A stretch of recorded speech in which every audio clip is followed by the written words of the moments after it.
તો આવી રીતે આપણે બનાવવાના છીએ કંટોલાનું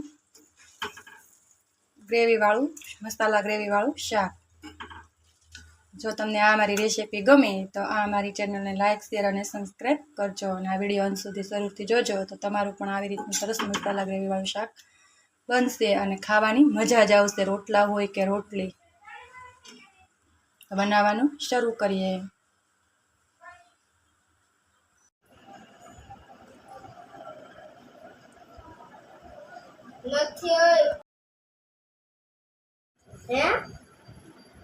કાઢી નાખ્યું છે આમાંથી આવડો કાઢી નાખ્યું છે, આપણે કાઢી નાખવાનું છે. જો આવી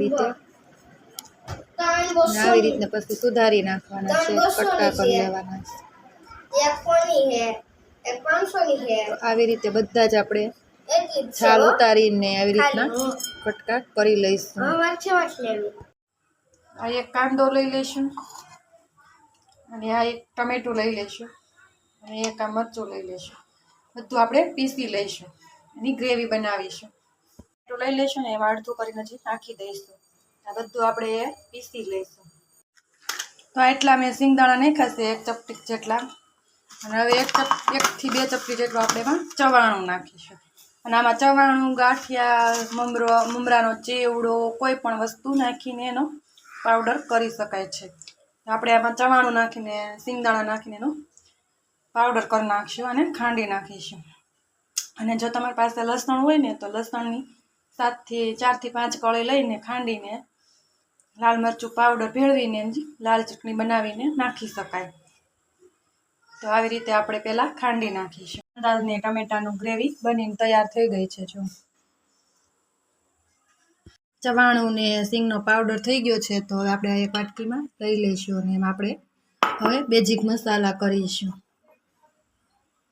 લાગે તમારે તો ગાંઠિયામાં ભૂકો કરીને હજી નાખવો હોય તો પણ નાખી શકાય છે, મારે તો નથી નાખવો. હવે આમાં આપણે રેગ્યુલર મસાલા કરીશું.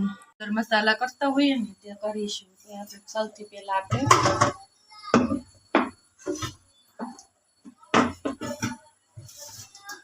આદુ મરચી લસણની પેસ્ટ નાખી દેવાની. જો તમારી પાસે આદુ લસણ હોય ને તો પહેલાં આપણે ધાણા જીરું નાખીશું. હળદર નાખીશું 1 ટીસ્પૂન જેટલું, હિંગ નાખીશું 1 ટીસ્પૂન જેટલો, ગરમ મસાલો પાવડર નાખીશું અને 1 ચમચી ભરીને આપણે લાલ મરચું પાવડર નાખીશું. આમ તો ચવાણું તીખું જ હોય છે, તો પણ આપણે થોડોક ટેસ્ટ તીખો આવે એટલે આપણે તેમાં ચવાણું નાખીશું.